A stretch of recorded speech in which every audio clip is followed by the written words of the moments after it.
Olá, como vai você? Seja bem-vindo e bem-vinda, família querida. Adoro me encontrar com você a cada semana para mais um programa, para que esse encontro seja bem bom para mim e para você. A gente considera ter atenção, ter o cuidado de pensar, fazer reflexões, aplicar a própria história, pensar também na possibilidade de rever conceitos, de rever maneiras de viver até aqui, para tomar um novo rumo, uma nova oportunidade de fazer diferente. Às vezes a gente se acostuma. Tem gente que se acostuma com o que é ruim, tem gente que se acostuma com o que é bom, tem gente que se acostuma a pensar sempre de uma maneira achando que não tem um outro jeito de pensar, fazer e agir. Tem gente que já descobriu que tem muitas outras maneiras de experimentar a vida. Qual é o seu caso? Eu espero que hoje seja mais uma oportunidade de você se perceber agente de mudanças na própria história. Mas...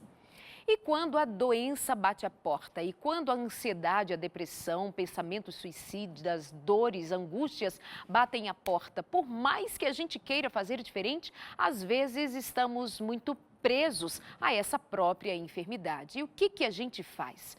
Será que a gente pode dar guarida àquele sentimento de que não tem jeito, não tem realmente saída, não tem condição de virar a página, não tem mais condição de viver outra vez e ser feliz, sorrir outra vez, abrir a janela, ver o sol nascer e curtir a vida? Será? Eu quero que o programa de hoje seja uma oportunidade de você também pensar que mesmo quando tudo parece impossível de mudar, porque a doença, a enfermidade emocional chegou, especialmente o tema de hoje, alguma coisa pode acontecer nessa jornada e você pode sair muito mais forte do que era antes. Ela é cantora, conhecida, amada de milhares de pessoas, uma grande influenciadora de muitos jovens. Num dado momento, enfrentou uma das fases mais difíceis da sua vida. Deixou muita gente triste, achando que não a ouviria mais cantar. Deixou muita gente preocupada, mas também muito em alerta diante dos seus relatos, quando ela veio a público relatar de muito sofrimento vivido na sua vida emocional. E com isso passou a ajudar de alguma maneira, intencional ou sem a intenção, a muitas pessoas que conseguiram pensar: bom, se aconteceu com ela, também sou mortal, acontece comigo. E com tudo que veio acontecer a seguir, se aconteceu com ela, também pode acontecer comigo, pensaram muitos. E é verdade. Bom, vamos lá, para você entender melhor tudo. A minha convidada de hoje é a cantora e que a gente recebe com muito carinho, porque eu já tinha desejado esse programa há muito tempo, mas deu certo agora. Rafaela Pinho, bem-vinda. Obrigada. Tudo bom? A gente está tentando há muito tempo Meu mesmo. Deus! Aí eu fiquei grávida, não deu. Aí, antes da gravidez até. Antes, realmente... Você já tinha demonstrado interesse de vir para abrir, para compartilhar um pouco de você na tentativa de ajudar pessoas. Mas deu certo. Deu certo. Obrigada. E hoje o dia não foi fácil para mim, para eu chegar até aqui, mas deu certo. Acompanhada de uma amiga também, psicóloga profissional de excelência, que está comigo já há muitos anos, Vanessa de Oliveira, bem-vinda, e que é cantora também da gravadora aqui com a gente. Muito obrigada, sempre muito bom estar aqui, muito bom. Boa noite para você, público querido, e a Rafaela também. Prazer estar com vocês aqui. Muito obrigada. Rafa, vamos direto ao ponto. Em que momento você começou a perceber que alguma coisa estava saindo dos trilhos? Por onde você gosta de começar a sua história? 2014, toda vez que eu ia viajar para cantar, eu sentava no chão do banheiro e eu chorava muito. Chorava. Era uma angústia muito grande. E o Leandro começou a achar... Isso não é normal, ele falava. E Leandro, seu marido. Leandro é meu marido. E eu também não achava aquilo normal. Tipo, eu canto desde os 15, né? Por que aquilo aconteceu? Eu sou cantora desde os 15, eu tenho 32. E eu, durante 10 anos, eu cantei, vamos falar assim, tipo, de graça, né? Porque o ministério é a forma que o cantor tem para viver. Ele pede uma oferta porque ele precisa se alimentar, pagar suas contas, então por isso que ele cobra. Mas eu doava porque eu vivia sustentada pelos meus pais. E eu precisei começar a cobrar quando eu fiquei noiva, casei, porque eu precisava ajudar a sustentar a casa, porque o Leandro era residente e residente não ganha nada. Quando começou a ficar muito pesado o trabalho, eu não sei por qual motivo, mas a partir dali eu chorava muito para viajar para cantar, eu não aguentava. E eu fui num psiquiatra em 2014. E era a última consulta, ele não parava de olhar no relógio, ficava assim o tempo inteiro, e olhava para o teto, e eu contando para ele que eu tinha palpitação, que eu chorava muito. E assim que eu saí da sala, ele chamou meu marido, médico com médico, eles acham que se entendem, né? E ele falou assim, olha, Leandro, a tua esposa, cara, ela é infantil, ela não gosta de trabalhar, e é isso aí. E me mandou embora para casa. Nossa. Só que o transtorno de ansiedade, me corrija se eu estiver errada, porque eu estudei muito depois, Sim. ele fica no nosso corpo, ele vai suportando, por 2 anos é o tempo que ele suporta até que ele se torne generalizado. Isso mesmo. E em 2016, o Leandro entrou em casa, e quando você entrava na minha casa antiga, a porta, ela dava direto na cozinha. E quando ele entrou em casa, ele me encontrou no chão da cozinha e todas as facas da casa estavam ao meu redor. E eu estava cortando meu braço. Porque aquele transtorno de ansiedade não tratado, por 2 anos, ele se tornou generalizado. E eu fui direto para a crise mais grave. Porque o transtorno de ansiedade, também me corrija se eu estiver errada, ele pode cair para um quadro de pânico ou para um quadro de depressão. E eu caí para um quadro de depressão gravíssima. Gravíssima. Existem algumas doenças onde a pessoa se corta. O transtorno de personalidade borderline, e eu acho que tem mais uma, que eu não lembro qual, mas a depressão gravíssima, a pessoa ela pode fazer corte. O borderline, ele sente o prazer no corte. É uma coisa diferente, eu não entendo, não vou falar de doenças que eu não tive. Está contando a sua história. A minha história.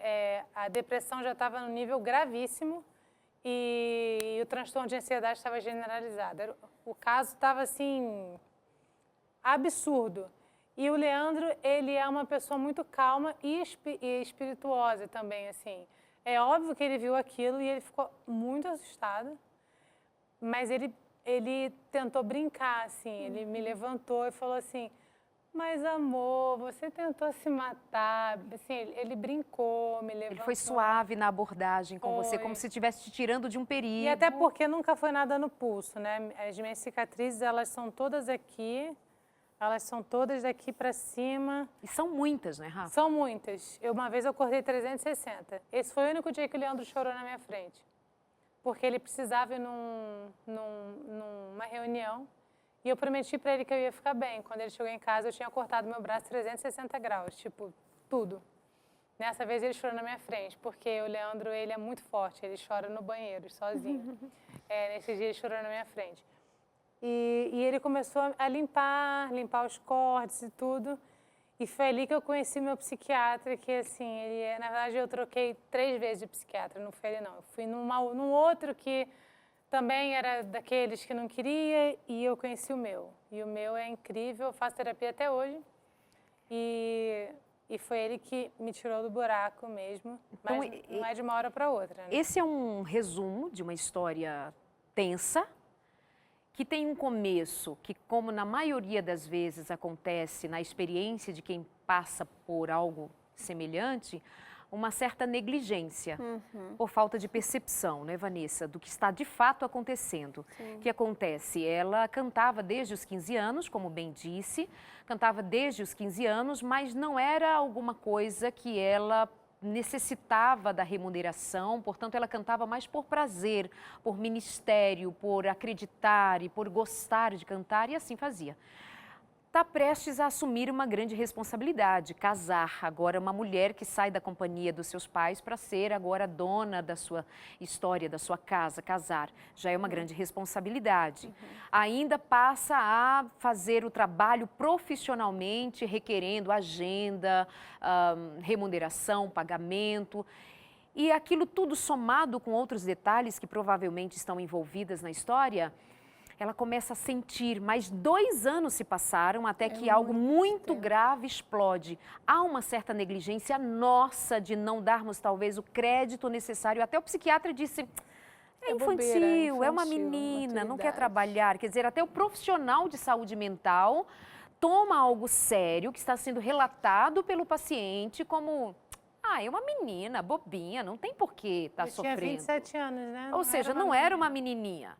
Vanessa. Pois é, ela foi negligenciada, 2 anos é muito tempo. Então a gente também pega já a parte anterior, 15 anos de idade, para uma menina de 15 anos gerenciar um público, gerenciar uma música, uma voz, a sua performance. A gente já tem provavelmente aí gatilhos emocionais que foram sendo acionados nela ao longo do tempo.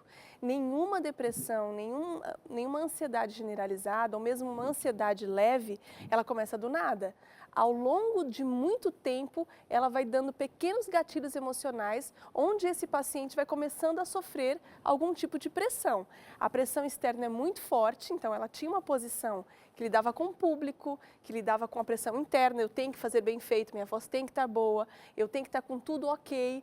A gente tem que falar com pessoas no final da programação. É uma pressão da perfeição, né? É exatamente, a perfeição. Você tem que ser perfeito, porque é um público religioso, exigente, que olha para você e exige de você uma perfeição que ele não tem. Exatamente. Isso pegou você pesado. E eu tenho uma resistência. Uma mania patológica de querer agradar as pessoas. É um negócio doentio. Tanto que no meu DVD tem uma música que se chama Eu Juro Que Tentei, que é uma carta aberta às pessoas, né? Falando assim, que eu tentei agradar, eu vesti uma fantasia, eu tentei entregar o que ninguém consegue entregar.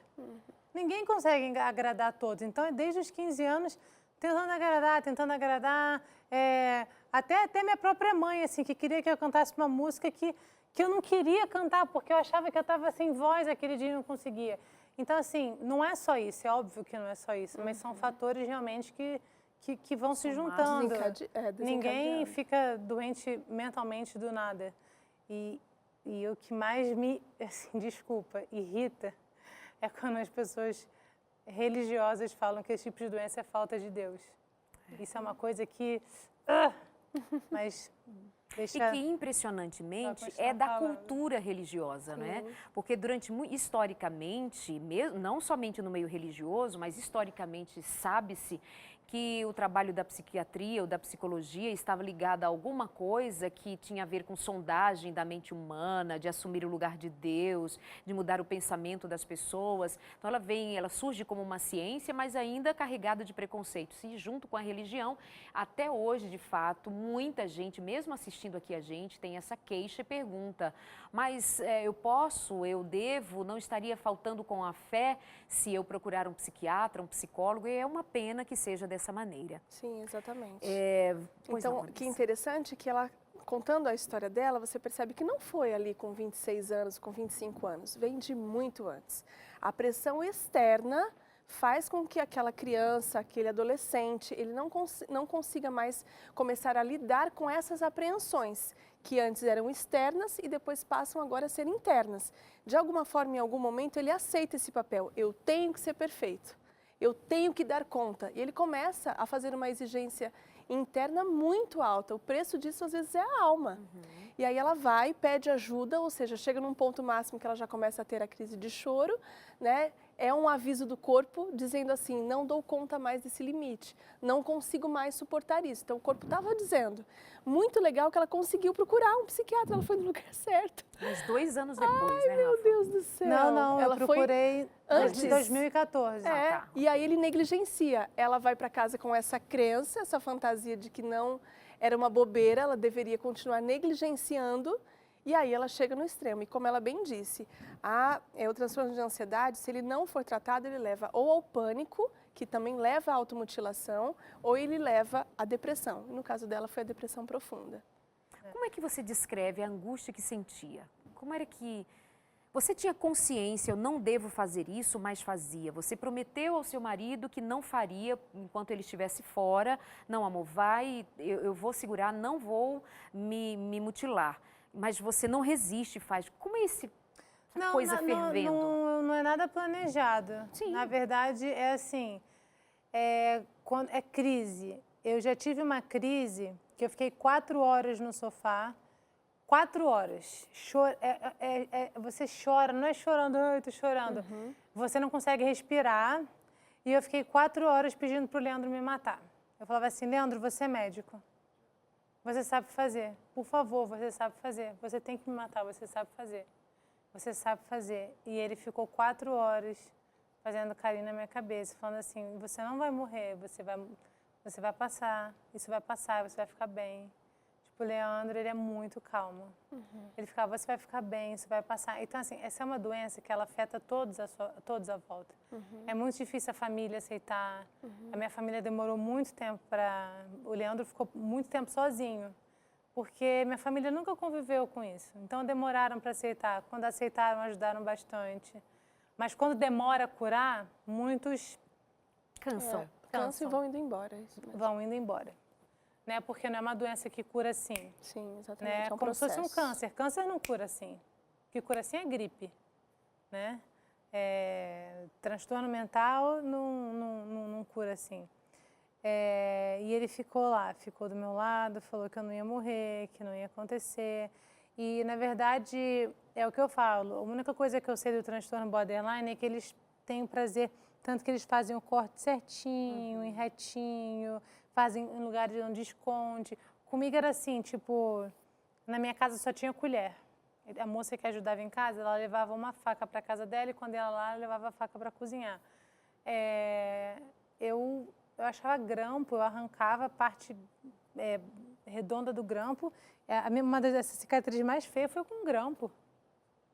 Tipo, eu estava em crise, eu precisava achar alguma coisa. Não é planejado, não é porque eu quero assim, eu quero fazer... É tentar tirar a dor de alguma forma. E eu não sentia uma dor. E o que eu acho mais interessante nisso foi, cara, eu aprendi um negócio. Que quando a escritora Ellen White fala que Jesus não sentiu dor física das chibatadas ou da cruz, eu acredito. Porque isso aqui, esses cortes foram profundos. É porque eu tenho uma cicatrização absurda. Meu marido fala que nunca viu alguém cicatrizar tão bem quanto eu. Eu não sentia dor alguma.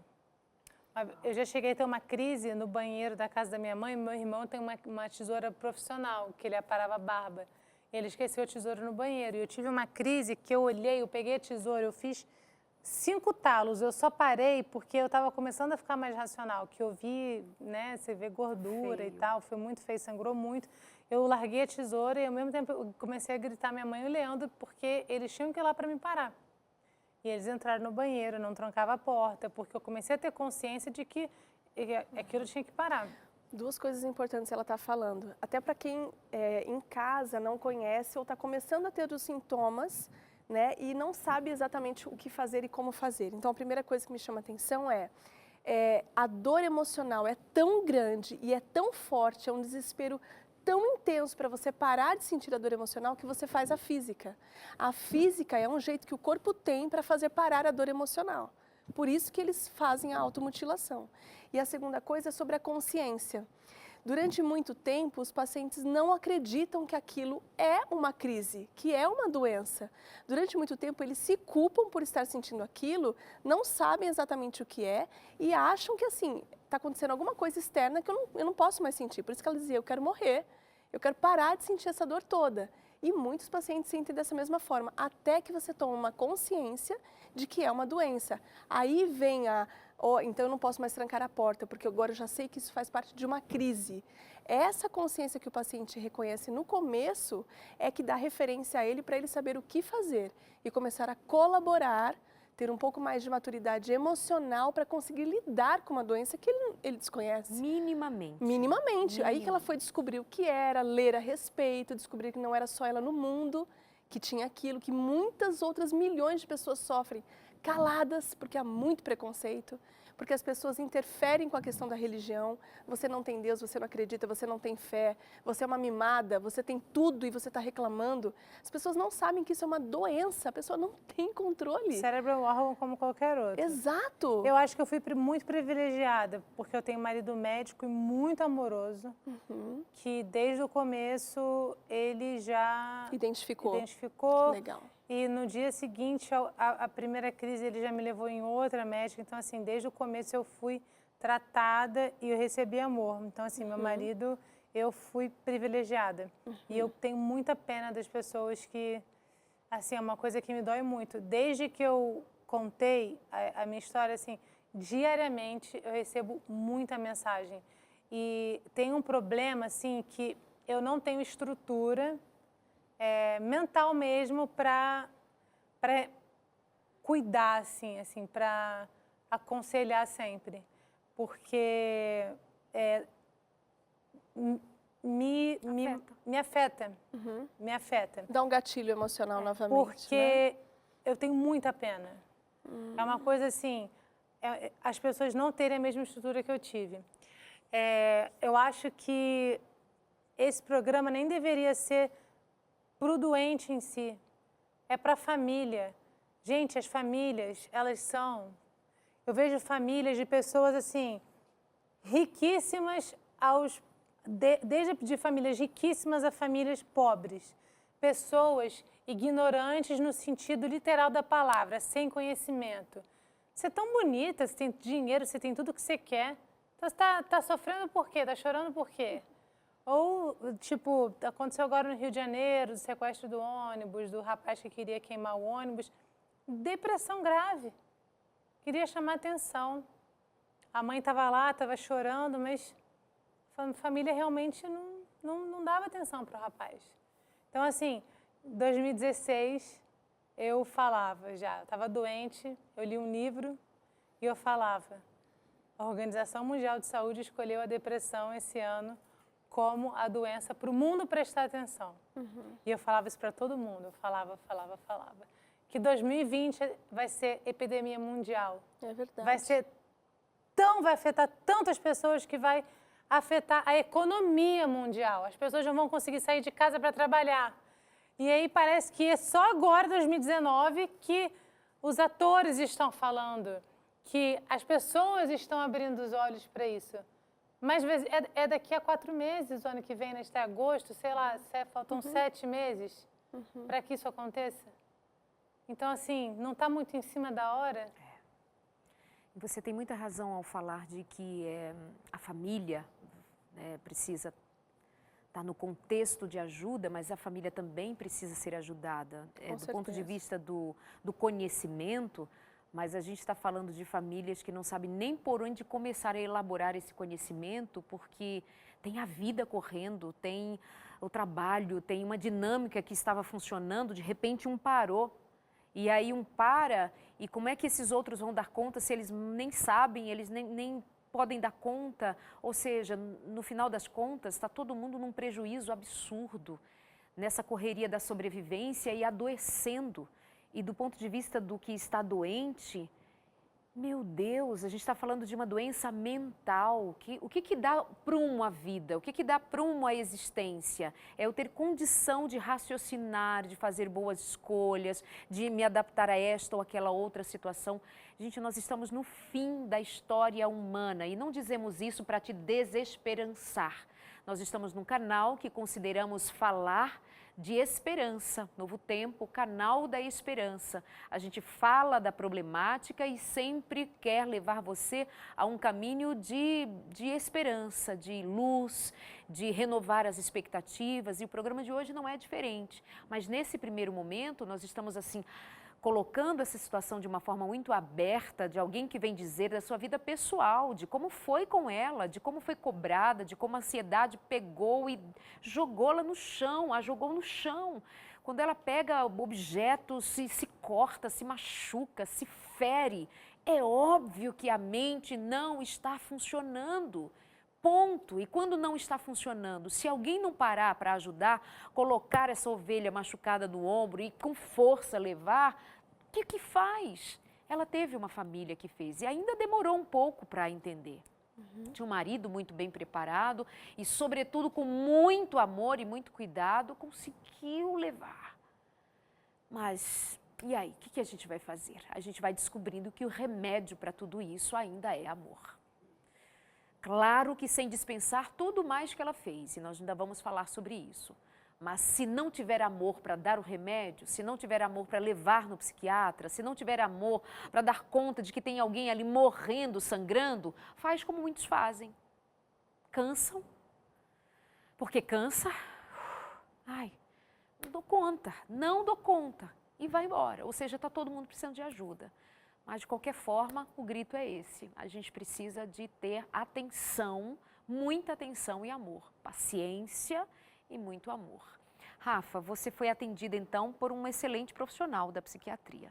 Foi. Você foi ser medicada, você foi ser tratada. Foi. E demorou muito para você começar a sentir os efeitos? Demorou. Mas eu posso só falar uma coisa Por do que favor. você falou agora? Sim. Sabe como as pessoas podem ajudar? Se responsabilizando pelos próprios atos. Eu lembro que quando... Mas você diz isso para quem? Para o que está doente? Não, Como pra- é que ele tem condição? Para todo mundo. Ok. Mas e o doente? Ele tem condição? Você não, tinha não, alguma... tira o doente da Ah, questão. sim, sim. Eu tô falando o seguinte, hoje em dia, a internet, o mundo virou terra de ninguém. Eu lembro que quando eu fiquei doente, as palavras ferem, tá? Antes de eu ficar doente, eu recebia ligações de pessoas que eram amigos e, tipo, te cobrando coisas religiosas. E no Instagram, pessoas... Assim, eu acho que eu sempre tive uma vida muito reta dentro da igreja, como cantora. Mas muitas pessoas vinham maltratar. Eu falo, em 17 anos cantando, nunca, ao vivo, nunca, ninguém veio pra mim e fez uma crítica. Olha, não gostei dessa música, não. Olha, seu vestido é horroroso. Olha, essa tua unha tá não sei o quê. Esse teu cabelo não sei o que lá. Ah, você imita não sei quem. Ah, você é patética. Nunca. Nunca. Pessoalmente, nunca, Nunca. ninguém. Só recebi amor. Agora, internet é terra de ninguém. É lugar que dá asas para as pessoas maltratarem as outras. Essas pessoas, elas são responsáveis pelo que elas causam nas outras.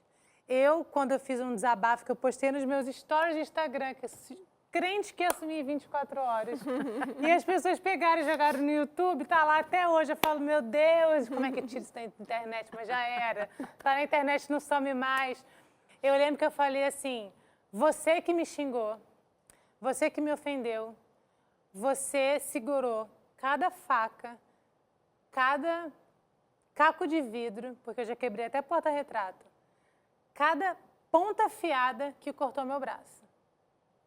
Você sangrou meu braço, junto comigo. Porque as pessoas têm que se responsabilizar pelo que elas causam às outras pessoas. Eu sei assim... E elas não tinham ideia de como você estava do outro lado. Ah, não, as pessoas têm ideia, sim. Quando elas maltratam os outros, as pessoas têm ideia, sim. Quando você xinga uma pessoa, você tem ideia que você está maltratando o outro, Darlide. Não, mas eu digo assim, talvez elas não soubessem de como você já estava como frágil. estava doente, frágil. Provavelmente não, mas a pessoa sabe que ela está fazendo mal. Ah, isso é certo. A pessoa sabe que ela está fazendo mal. Quem sabe a pessoa faça o mal assim, para zoação. Ah, vamos zoar, vamos ali zoar fulano. Vamos só zoar, vamos brincar. Eu acho que está na hora da gente parar de brincar. Quem sabe assim, nem seja por tanta maldade, que nem quando a gente é criança e chama alguém de óculos de 4 olhos. Vamos zoar aquela gordinha? Vamos zoar aquele 4 olhos? Vamos sacanear fulano? Eu acho que isso tem que parar. Não vai parar. Mas quem é mais sensível, está na hora de se proteger. Rede social te faz mal? Bloqueia os comentários. Rede social te faz mal? Então sai. Eu, por exemplo, hoje, eu posto, mas eu sempre fui muito de responder todo mundo. Hoje, eu passo um pouquinho reto dos comentários, não porque eu não ame as pessoas que me dão amor, mas porque eu tenho muito medo de ler alguma coisa que vai me ferir muito de novo. Então, assim, é complicado a gente continuar no caminho dos nossos gatilhos. Exato. Então, assim, é importante a gente ter pessoas amorosas, mas é importante que a pessoa que esteja do outro lado, que não seja família, que ela tenha responsabilidade pelos atos dela, que ela não seja pedra de tropeço para que uma pessoa adoeça. Bem colocado. Vamos para o intervalo e a gente já volta. Até já.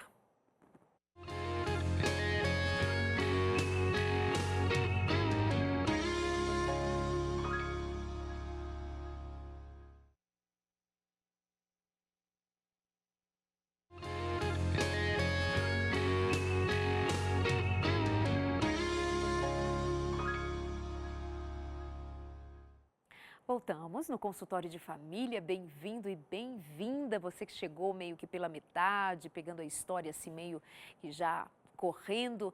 E nós estamos recebendo hoje Rafaela Pinho, ela está falando a respeito de um sofrimento mental vivido com muita intensidade. e como foi esse percurso, esse caminho seguido. E a gente continua agora, vamos falar sobre tratamento, terapia e continuar aprendendo a partir de uma história que hoje tem um final muito, muito bacana, de se aprender com o que passou, mas de viver também o pós-crise absurda pela qual ela passou. Volto aqui a palavra com a psicóloga Vanessa de Oliveira, porque antes de sairmos para o intervalo, falávamos sobre a influência de pessoas que nem ao menos convivem, que nem ao menos participam no dia a dia, que lhe conhecem pessoalmente, usam da internet, das redes sociais, comentam, criticam, julgam quem está do outro lado, sem se dar conta que podem estar contribuindo para um maior adoecimento mental. Precisa ter uma dose extra de sabedoria para saber realmente lidar com esse universo novo que tem os seus benefícios, mas também muitos prejuízos. Sim. Rede social, por exemplo, Vanessa. Exatamente. Então, a gente está falando de pessoas que estão com uma doença, lidando com toda a expectativa que elas têm sobre si mesmas, sobre a família e agora com uma doença. O que eu falo para os meus pacientes? Que eu tenho tanto amor e carinho, cuido deles, né, com o maior apego. Sempre vai haver pessoas adoecidas do outro lado que vão nos ferir, sempre. O mundo é mau mesmo, as pessoas são malvadas de verdade. Eu concordo quando a Rafa diz que tem pessoas que sabem o que elas estão fazendo e elas sabem o nível que elas estão atingindo. É verdade, mas a gente volta para a autorresponsabilidade. E foi isso que provavelmente ela aprendeu nas suas terapias e também com o uso da medicação. Você é responsável por se resguardar e foi isso que ela pensou na última coisa que ela falou. Então, a proposta é que agora eu comece a colocar limites, porque senão eu vou dar voz para que o outro faça o que quiser de mim. Eu vou dar voz para essas pessoas que são realmente malvadas, que não têm responsabilidade, não têm amor, não têm consideração por alguém que pode estar sofrendo muito. Mesmo que não esteja sofrendo, não é direito nosso fazer isso com o outro. Mas é nossa responsabilidade começar a colocar alguns limites. Ela precisou colocar limites lá atrás. Então, quando ela disse, não consigo mais cantar essa quantidade de vezes, não consigo mais ficar para atender o público sozinha, são limites que você vai aprendendo a dar. Para dizer, eu não dou conta, por que eu tenho que dar conta de tudo isso? Quem falou que eu tenho que dar conta de tudo isso? Quem falou que eu tenho que agradar um público, que eu sempre tenho que estar bem, sempre tenho que dar conta daquilo que as pessoas esperam de mim?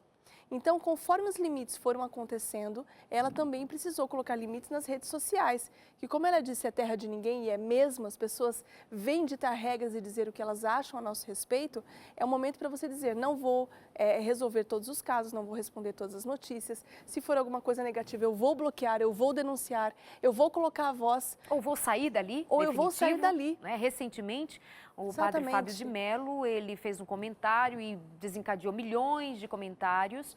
E ele saiu daquela rede social, do Twitter, saiu dali, porque ele, por ser alguém que tem um histórico de doença emocional também, Sim, pânico, exato. E é conhecido a respeito disso, ele sai. Sai Não para dou se conta proteger. disso, vou ficar numa rede social só, onde eu possa gerenciar melhor, onde eu gosto melhor de estar.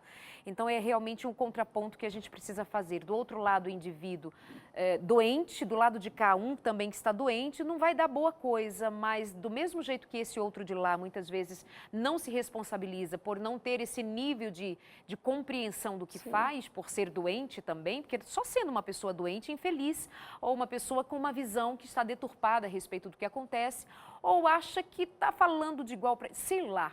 Mas do lado de cá a gente também se preserva, eu também bloqueio, eu também saio, eu também não sigo, eu também digo, e aí, daí, qual o problema? E a gente vai, né, nesse mundo. Chega uma hora que você se dá conta do seu tratamento, tem gente que está doente e não se entrega para um tratamento, Rafaela. Você se entregou para o tratamento de verdade? Total. Eu acho que a pessoa que sabe que está doente e não quer se tratar, ela não pode obrigar a família a dar esse apoio todo que a gente está conversando aqui. Porque a doença mental, ela é muito complicada. Muitas vezes a gente fica agressivo, a gente fica, é uma convivência pesada. Então, assim, eu sei que eu estou doente, eu sei que eu tenho que me tratar, mas eu não estou afim. E isso é muito complicado.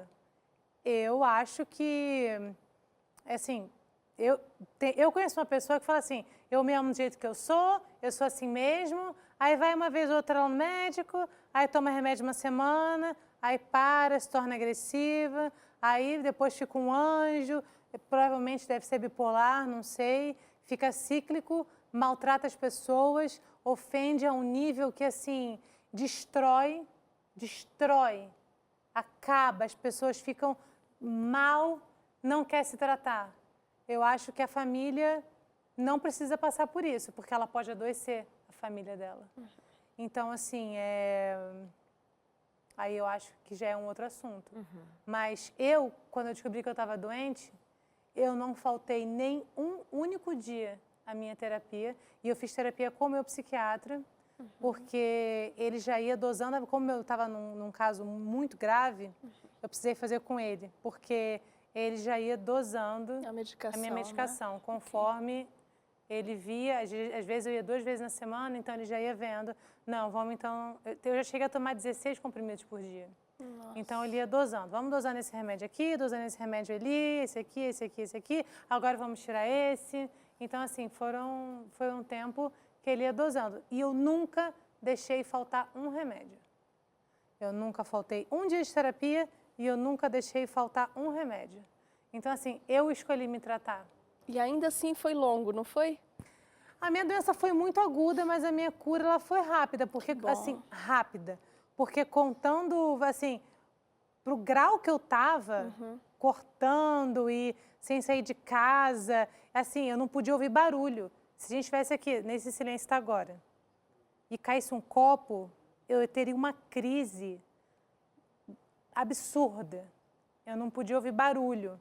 Então, assim, foi um ano e meio. Eu acho, Rafaela, que quando você fala que o seu caso foi grave, talvez a gente não faça ideia do quão grave foi. Porque você fala de episódios como este, do copo, o silêncio, né?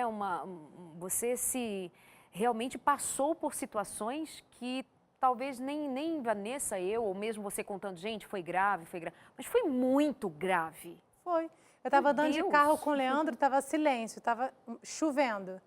Mas muito pouco, mas tinha uma poça de água, porque tinha chovido muito antes.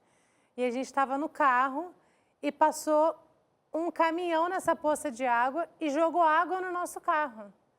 Aquilo foi motivo para desencadear uma crise absurda dentro do carro. Porque fez barulho no carro e eu tomei um susto. Então, assim, até hoje eu ainda sou um pouco assustada. Mas eu não tenho crise nenhuma, mas eu sou assustada. Eu não posso muito ouvir barulho. Entendi. Eu tomo susto facilmente. Mas assim, porque é resquício do que ficou. Mas foi um caso muito, muito, muito grave. Então foi muito agudo e em 1 ano e meio eu já estava normal. Mas estamos falando de 1 ano e meio. Por que é importante falar isso? Porque as pessoas em casa acham que isso se resolve em 1 mês. Não. O paciente vem para a terapia com uma expectativa de que em 2 meses ele esteja curado. Isso não é real. Mas 1 mês demora para você ver se o remédio faz efeito. Então, assim, você começa a tomar o remédio, aí você vê 1 mês para ver se ele vai fazer efeito. Se ele não fizer, você vai ter que testar outro. Exato. Aí, será que esse outro vai fazer efeito em 1 mês? Cara, então assim, tem que ter paciência. Meu marido sempre fala, meu marido é oncologista, ele trata câncer. E ele fala, tem que ter paciência. Exatamente. Tem que ter paciência. Tipo, é muito difícil, porque dói muito, gente. A pior dor, eu acho que é a dor da alma, dói muito. Meu marido é oncologista, ele trata câncer, que é a doença, acho que é uma doença assim... E ele, quando ele me viu doente, ele falou, Rafa, eu não sei o que é pior, se é a doença que eu vejo no meu consultório ou se é o que eu estou vendo aqui. Ele falou isso para mim. Eu não sei o que é pior, eu não sei qual doença é pior. Agora, o ponto da autorresponsabilidade também é até de se admirar que você tenha, em algum momento, tido essa condição de decidir ser autorresponsável pelo seu tratamento. Ou seja, essa mulher que está falando de uma crise agudíssima, gravíssima, com vários episódios que de fato demonstram a gravidade do quadro, é a mesma pessoa que vai, num lapso da sua sanidade, talvez no único lugar de sanidade que tinha para elas se ver de alguma forma capaz de fazer alguma coisa por ela mesma, levou o tratamento pontualmente, medicação. O que eu quero com isso fazer você pensar? Estamos falando para pessoas que estão em crise, estão doentes, ou têm parentes, mas você, o indivíduo em si que está doente, você tem a capacidade de decidir viver? Eu não sei, eu estou perguntando, ouvindo a história da Rafaela, tomando emprestado, quando ela relata que levou esse tratamento muito a sério. E se a gente aproveitar esse momento para pedir para você que, pelo amor de Deus e por amor à sua vida, considere fazer um tratamento. Um que tem câncer, um que é ansioso, um que tem qualquer sintoma que tem deixado a sua vida e a vida dos seus familiares em prejuízo, pelo amor de Deus, considere fazer um tratamento. Considere que você pode dar a si mesmo a chance de viver. O marido da Rafa, sendo médico, não teria obrigado você a fazer tratamento. Mas se você está sozinho, se você não tem ninguém, vá na sua igreja, procura o pastor, procura um ancião, porque nem sempre eu consegui ir sozinha. Boa. Nem sempre eu consegui ir sozinha. Tinha vezes que eu não conseguia sair de casa, o Leandro tinha que me levar. Então, você tem que procurar alguém. E aí você ia, você não estava com coragem, condição, aí você era não tinha condição de levada. fazer, eu era levada, isso no começo. Então, você tem que, se a sua família não te apoia, procura uma igreja perto de você. Se for uma igreja julgadora que fala que Satanás está no seu corpo, aí você mete o pé. Porque essa igreja aí tem alguma coisa ruim nela, tá? Satanás está nela, não está no seu corpo, não. Aí você vai em outra igreja, tá? Aí você vai numa igreja que seja boa e que te compreenda, e você acha um membro, você acha um pastor, você acha alguém que te acolha e que ore com você e que te leve em um médico. Porque Deus, Ele dá a capacidade para os médicos, para os farmacêuticos, para os cientistas, não sei quem, pegarem essas plantas da vida, não sei o que, criarem medicações que curam as pessoas. Os remédios curam e as terapias curam. Cara, Deus deu inteligência. Tem tanta gente inteligente. Meu marido é um gênio, eu acho ele o cúmulo da inteligência. Ele é muito nerd. Ele é inteligentíssimo, ele fala de câncer com uma propriedade, ele entende e ele cuida das pessoas.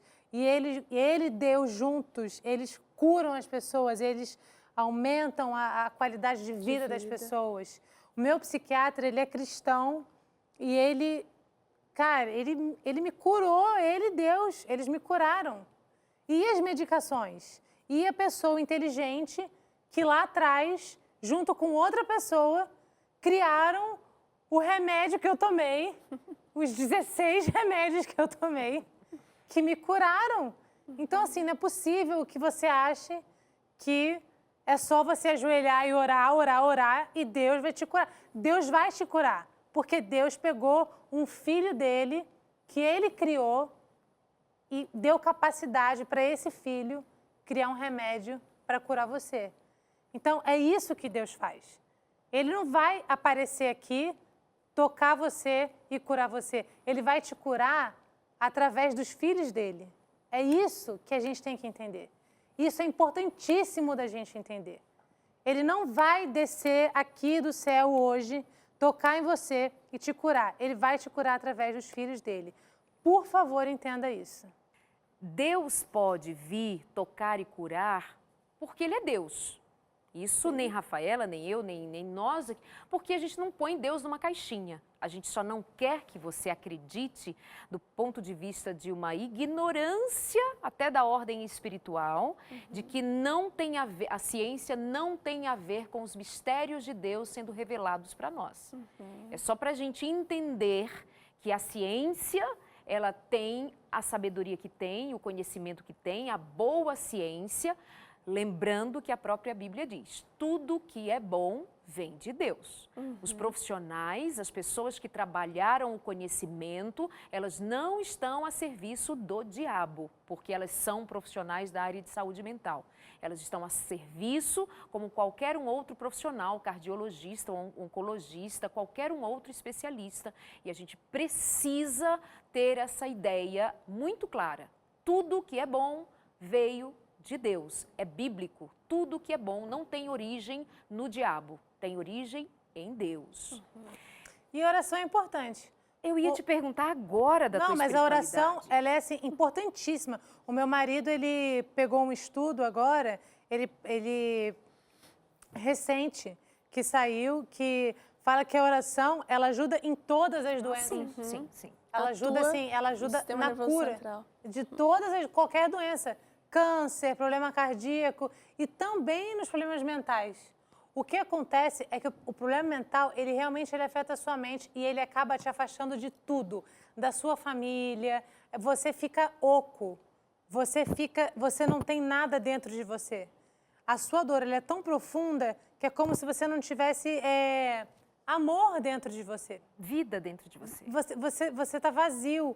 Então, acaba que até Deus, ele some um pouco. Tem a psiquiatra, que ela é muito famosa, Ana Beatriz Brandão. E ela, no livro Mentes Depressivas, ela reserva um capítulo para falar sobre espiritualidade. E ela diz que é muito comum o paciente depressivo se afastar da sua religiosidade. Mas ela fala da importância que a partir do momento que o seu tratamento começar a fazer efeito, que é primordial que você volte aos poucos a se Conectar envolver, de novo. a se conectar com a sua espiritualidade. Ela não fala só do cristão, porque o depressivo pode ser budista, pode ser qualquer religião dele.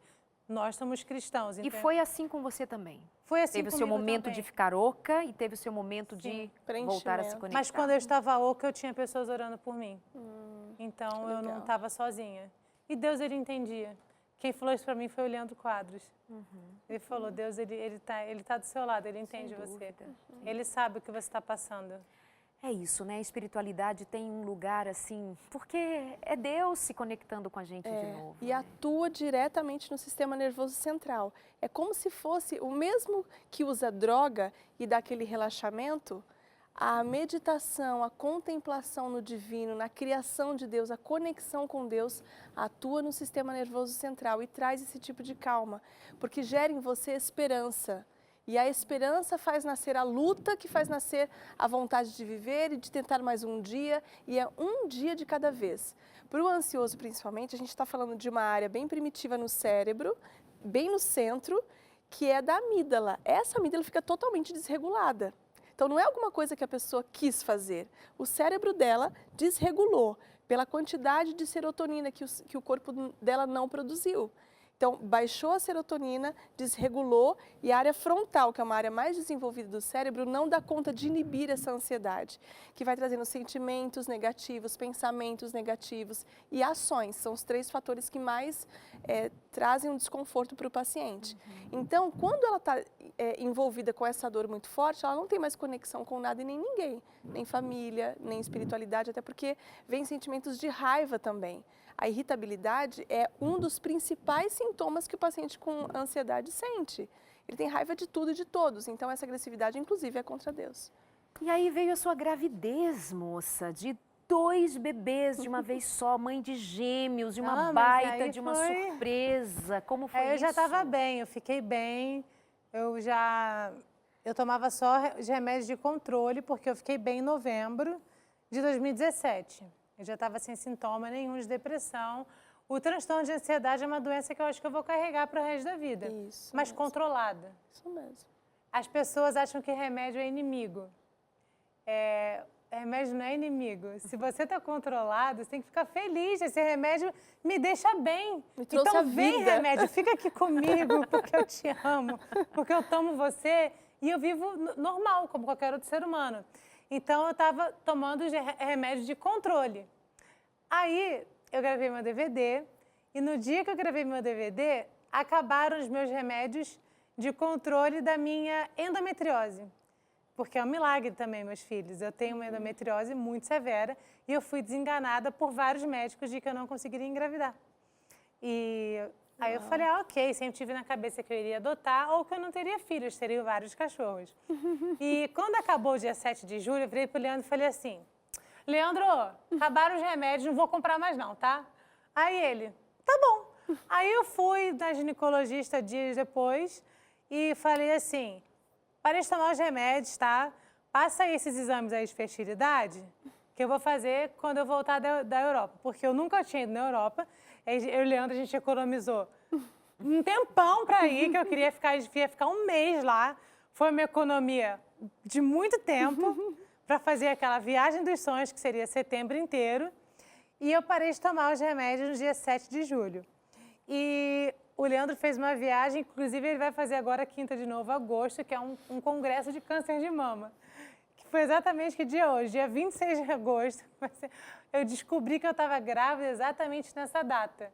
Que eu estava grávida de 5 para 6 semanas.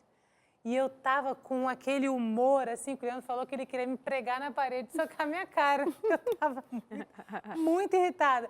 Eu engravidei 20 dias depois que eu parei de tomar os meus remédios. Inacreditável. Eu não tive tempo de fazer meus testes, meus exames de fertilidade nenhum.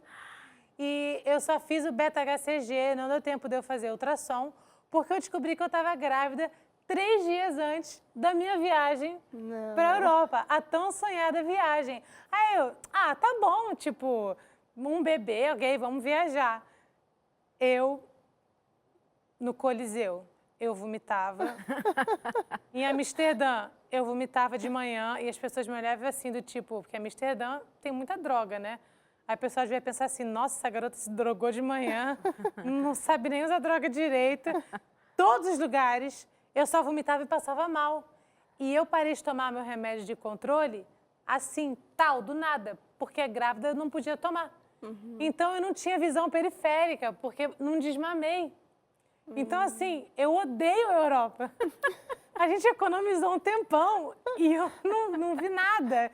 Eu odeio aquele lugar. Tipo, eu detesto Paris, eu detesto tudo. Eu queria ter voltado. Então, assim, foram milagres que aconteceram. Eu passei por uma doença horrível. Eu achei que eu ia morrer. Eu queria morrer. Mas eu me tratei. Eu não faltei terapia. Eu não deixei de tomar remédio. Eu tive apoio, eu fui até o final, eu tomei meu remédio de controle. E Deus, Ele me deu a vitória da cura que Ele pode dar para você, se você está me vendo, você está doente. Eu não sou melhor do que você, Deus não me ama mais do que você. Só que eu escolhi me tratar, eu escolhi ficar bem. Você tem que tomar essa escolha também. Eu troquei de médico 3 vezes. Se você está aí há muitos anos, tomando o mesmo remédio e não está passando, tem alguma coisa errada. Você tem que trocar de médico. Eu troquei 3 vezes. Você tem que acertar o médico. Você tem que acertar o remédio. Eu troquei de remédio muitas vezes também, porque tem que ser a coisa certa. Você tem que acertar, porque tem cura e tem como curar rápido. Eu curei em 1 ano e meio. E Deus me deu o milagre de ter filhos, depois de eu ter ouvido que eu não conseguiria ter. E ainda vieram gêmeos, sendo que na minha família não tem gêmeos. Tipo, de onde vieram esses gêmeos, entendeu? Será que dá para filmar? Não, tá cheio de mensagem aqui. Eu ia mostrar Vamos mostrar as fotos dos meninos. Nós vamos mostrar. Ia mostrar meus casalzinhos. Fica tranquilinha. A gente põe o fotinho dos bebês para você conhecer aí ao longo do programa, enquanto a gente conversa. E o programa vai chegando ao final. Sabe, altos e baixos, numa doença terrível que deixou uma família, como deixa tantas outras, muito abalada. Rafaela passou por momentos terríveis, de muita negligência com ela mesma. Eu lembro de você mesmo, a gente falou agora há pouco sobre redes sociais. Às vezes você ia para a rede social também muito agressiva, muito raivosa, muito querendo falar, muito querendo gritar, e você estava num momento de extrema delicadeza.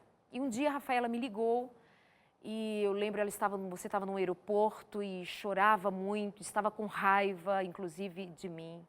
E eu disse assim, Rafa, o amor vai te curar. Você crê muito no amor, Rafa. O amor vai te curar. E ao ouvir e ver e acompanhar tudo o que aconteceu, quando você me mandou uma mensagem um dia dizendo, estou grávida, quando você me mandou mensagens com as imagens dos seus cortes, você sangrando, e depois a notícia da gravidez, e depois o teu sorriso, e depois o seu DVD, e depois a alegria de ver tudo fluir, depois de tanto chorar, é de dizer assim, meu Deus é real, a esperança é real. É possível, o amor pode curar. O amor por ela mesma, o amor pela família, o amor da família, o amor de Deus, o amor e a gratidão pelos remédios, pelos profissionais que a cuidaram, o amor a curou. Demorou, mas chegou o dia que você veio contar assim, sorrir e mostrar seus bebês, sua história, e eu me alegro com isso muito. Rafa, que Deus te abençoe sempre, você e a sua família. Deus te abençoe. Você, minha amiga, muito obrigada também. Foi muito bom tê-la aqui com a gente, pontuando rapidinho, mas que esse programa seja o recado do coração de alguém que passou pelo que passou e hoje pode dizer a esperança, a luz depois desse túnel escuro. Deus é bom. Um abraço e até semana que vem.